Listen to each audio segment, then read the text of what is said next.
Let's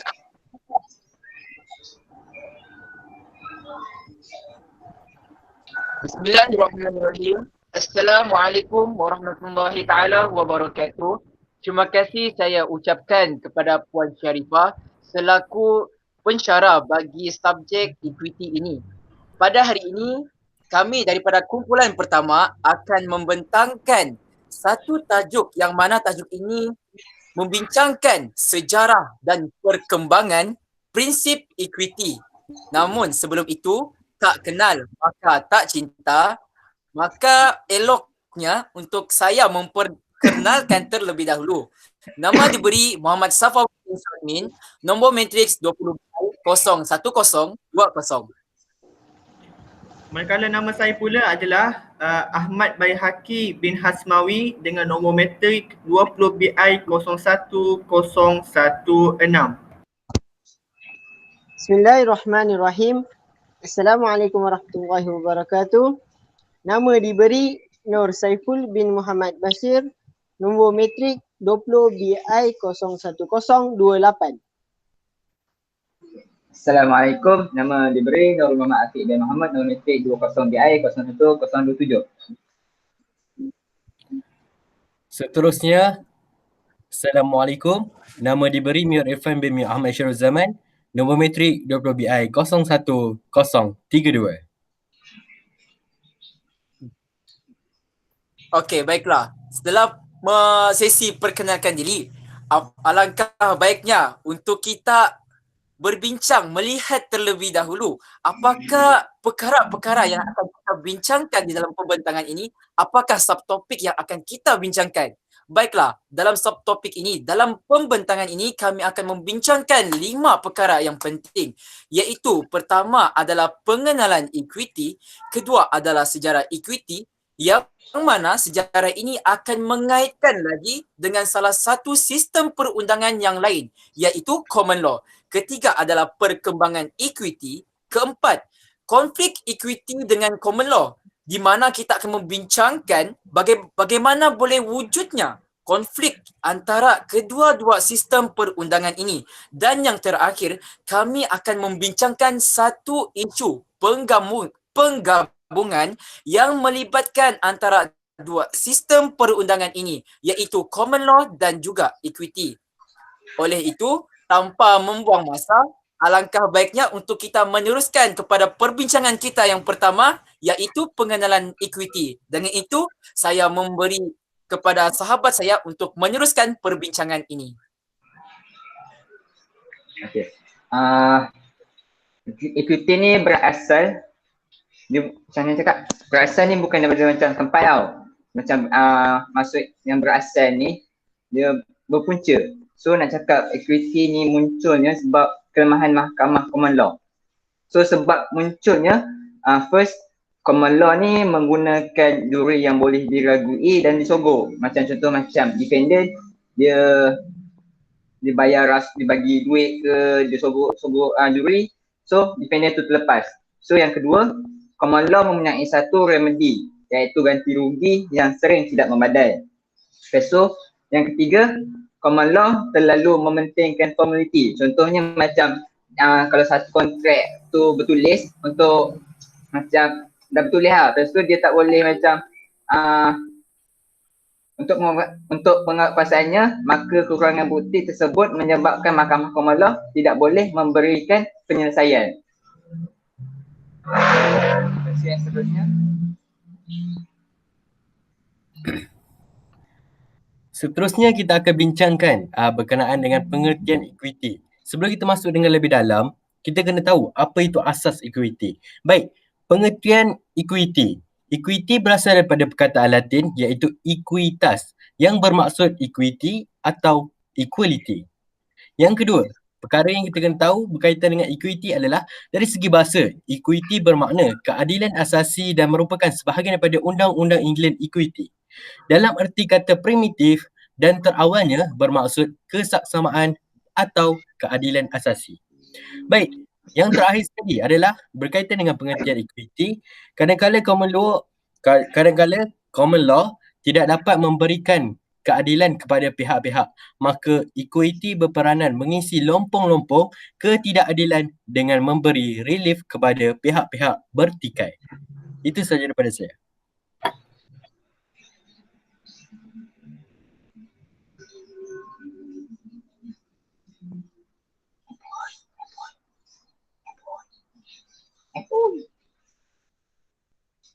Baik.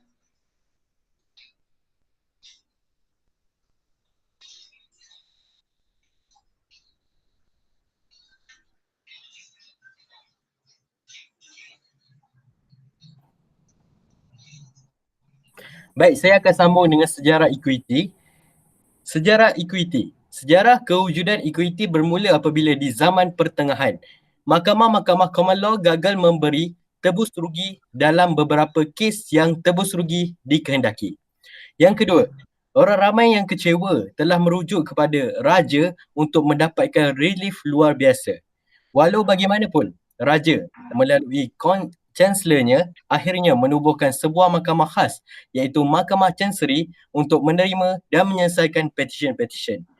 Yang terakhir sekali, Mahkamah Chancery mempunyai bidang kuasa untuk mengendalikan perkara-perkara yang mana common law tidak memperuntukkan remedi dan perkara-perkara yang walaupun ada remedi dalam common law namun ianya tidak mencukupi atau tidak sesuai dalam kes-kes tertentu.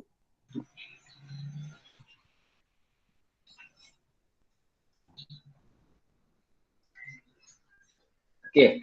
So sekarang kita nak cakap pasal zaman kejatuhan equity lah. Daripada abad ke-16 hingga ke-18. Yang first sekali, peguam mula dilantik sebagai Chancellor. Ini mengurangkan idea betul dan salah kerana para Chancellor kini berasal dari latar belakang undang-undang dan tidak menggunakan latar belakang agama. Okey, maksud yang kedua, para Chancellor banyak menyumbang kepada kejatuhan equity. Mereka korup. Chancellor dibayar untuk memberi remedi yang diinginkan oleh pihak-pihak yang tertentu. So, yang ketiga ni, Chancellor tidak cekap. Hanya ada seorang Chancellor yang ada pada satu waktu yang dianggap tidak mencukupi kerana terlalu banyak kes. Ini menyebabkan mereka bekerja dengan tidak cekap. So, pada abad yang ke-19, equity bangkit semula menjadi sistem undang-undang yang hampir kukuh seperti common law. Seterusnya.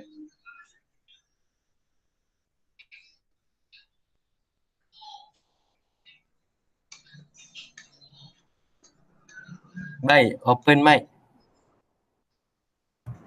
Kelemahan, saya akan menerangkan tentang tajuk kelemahan common law. Okey, kelemahan common law yang pertama adalah kelemahan pelaksanaan sistem wirid. Jadi, kegagalan plaintiff untuk membeli wirid yang bersesuaian dengan kesnya menyebabkan mahkamah tidak melayan kes tersebut. Dan mana ini menyebabkan menyekat perkembangan common law dan menimbulkan ketidakadilan. Yang kedua adalah ketidakpuasan pada remedi. Jadi remedi ni bermaksud ganti rugi. Remedi common law ialah bayaran ganti rugi berbentuk wang yang tidak semestinya mencukupi ataupun memuas hati para plaintiff. Yang mana common law tidak boleh memaksa defendant menunaikan tanggungjawab yang telah diberikannya melalui perjanjian. Remedi di dalam common law dianggap tidak memuaskan. Okey, seterusnya saya akan sambung kelemahan common law yang ketiga.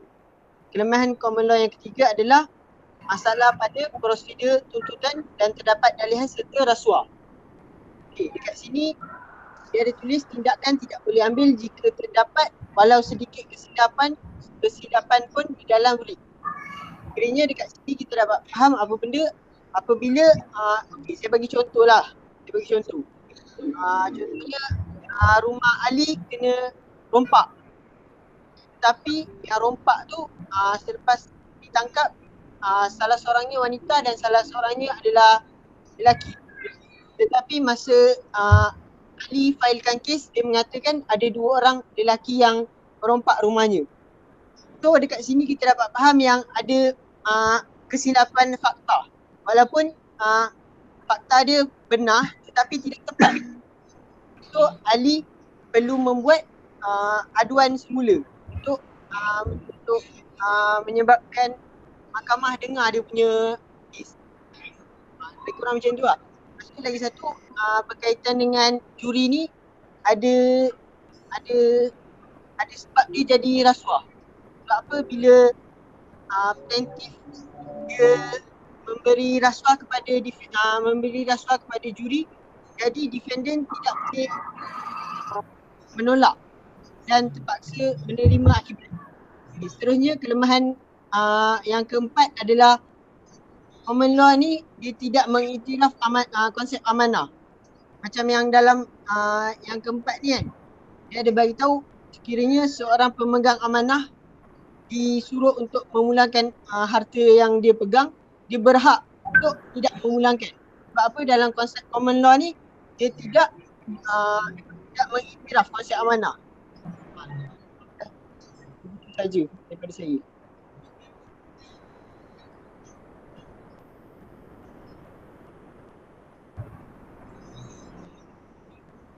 Okey, test mic. Okey, sekarang kita beralih pula kepada perkembangan equity itu. Baiklah, tadi kita lihat, kita telah dengar bagaimana equity ini telah melalui zaman kejatuhan dan ketika itu juga equity ini melalui zaman kebangkitannya kembali. Oleh itu kita lihat apakah proses yang terlibat dalam perkembangan equity ini. Baiklah. Yang pertama, wujudnya satu akta ataupun satu akta yang dikenali sebagai Akta Mahkamah Kehakiman 1873 hingga 1875 ini telah digubal, yang mana equity dan juga common law ini akan ditadbir di bawah satu mahkamah yang baru, yang mana mahkamah ini disebut sebagai Mahkamah Agung Kehakiman. Baiklah, Mahkamah Agung ini, Mahkamah Agung Kehakiman ini telah menggantikan mahkamah-mahkamah yang mentadbir common law dan juga equity, yang mana kita tahu sendiri bahawa equity itu ditadbir oleh Mahkamah Chancellor. Okey, baiklah. Seterusnya, kita lihat pula bagaimana kes-kes yang dibahagikan mengikut kedua-dua sistem perundangan ini. Kes ini dibahagikan mengikut perkara umum, namun kedua-duanya adalah undang-undang umum. Dan equity boleh diaplikasikan kepada kedua-dua bahagian ini.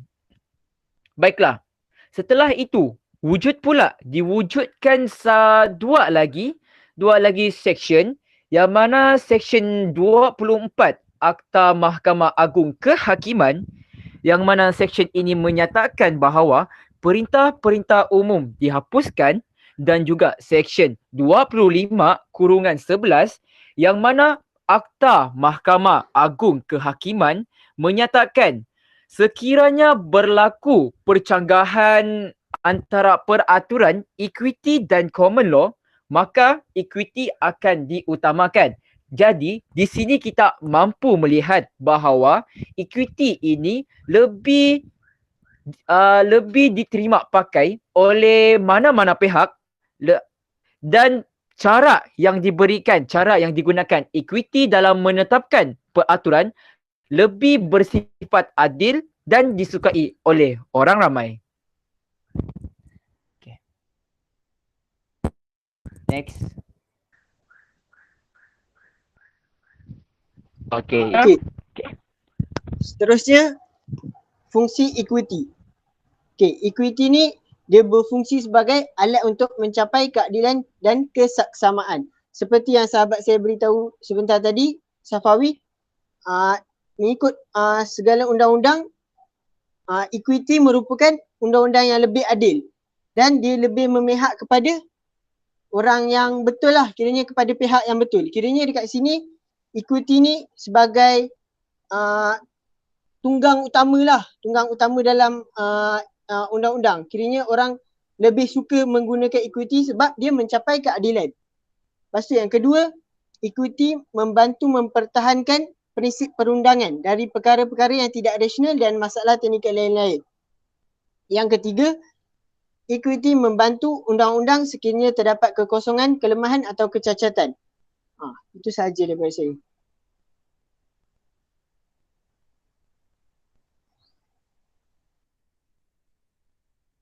Bincangkan berkenaan dengan konflik, equity dan common law.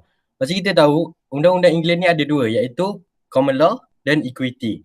Jadi bila ada dua ni, dia akan ada pertembungan dalam sesuatu kes. Jadi, saya nak cerita kat sini, apa konflik yang berlaku antara equity dan common law.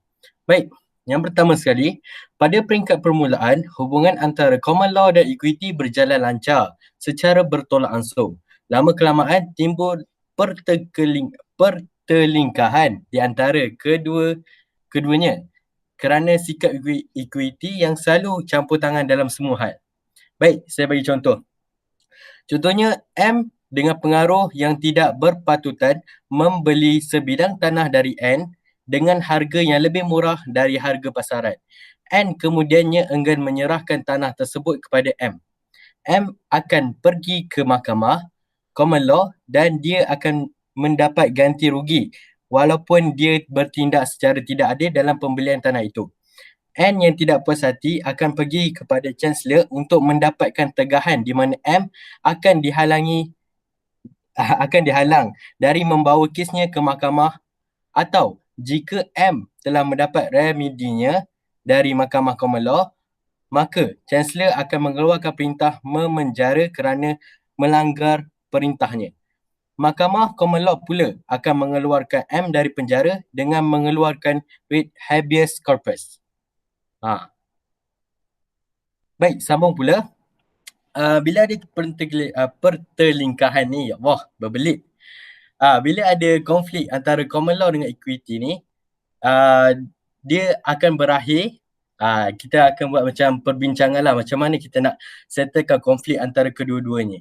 Sebab dia akan menyusahkan ramai pihak. Betul tak? Bila ada pencampuran ni, yang mana satu kita nak ikut, sama ada kita nak ikut common law ataupun sama ada kita nak ikut equity.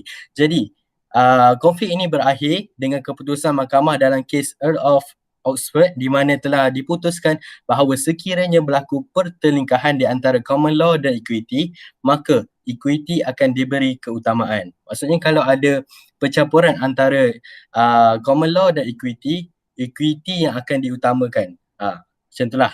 Dan yang terakhir sekali, dengan keputusan ini juga, kedua-dua sistem ini mula menjalankan kuasanya secara berasingan dan bersifat saling melengkapi. Pada tahun 1873 hingga 1875, perkara ini dah diceritakan oleh saudara Safawi tadi, dan saya akan ulang balik bagi memberi lebih kefahaman. Okey, pada tahun 1873 hingga 1875, Akta Kehakiman diluluskan dengan common law dan equity digabungkan. Kedua-dua remedi common law dan equity boleh dipohon di mahkamah yang sama, macam yang saudara Safawi cakap tadi. Common law dan equity kemudiannya menjadi satu perundangan yang ketat dikawal oleh doktrin duluan dan kemudiannya dicedok dan diguna pakai di Malaysia. Itu saja daripada saya. Terima kasih.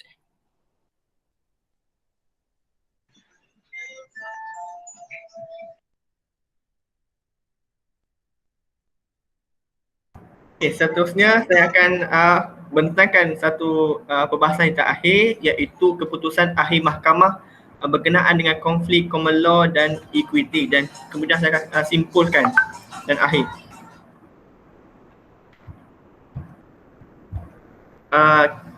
Saya akan bawa dua kes yang untuk kita bawa ke sini, iaitu pertama kes Earl of Oxford, iaitu yang mana secara kesimpulan daripada keseluruhan fakta kes dan sebagainya, keputusan Mahkamah Common Law itu telah dicabar dengan dakwaan penghakiman itu diputuskan melalui penipuan.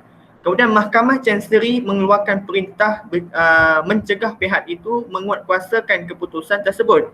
Kemudian pertikaian tersebut diserahkan kepada raja dan meminta peguam negara membuat keputusan dan keputusan itu diputuskan bahawa dalam kes konflik antara equity dan common law ini, mahkamah telah memutuskan bahawa equity akan diutamakan. Itu yang pertama.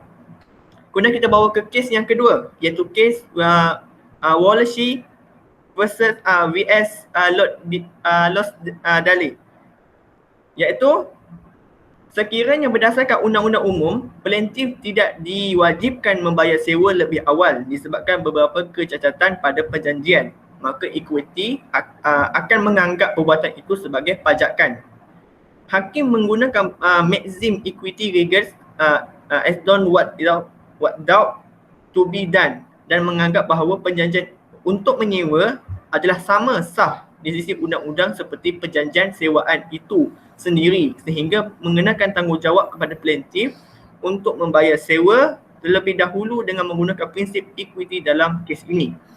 Jadi daripada dua kes ini kita nampak bahawa kebanyakan dalam keputusan atau kes mahkamah, mereka lebih mendahulukan equity daripada common law, daripada dua kes mahkamah ini. Jadi secara kesimpulan di sini kita nampak equity ini hanya bertujuan untuk memberi keadilan kepada mahkamah common law, bukan untuk menghapuskan atau untuk menggantikan setiap undang-undang di common law. Cuma ingin menambah baikkan lagi ataupun ingin menampal kecacatan pada common law sehingga masyarakat akan menganggap mahkamah ini adil dan bukannya berpihak kepada orang sebelah atau pihak sebelah. Jadi sekian daripada saya. Wassalamualaikum warahmatullahi wabarakatuh.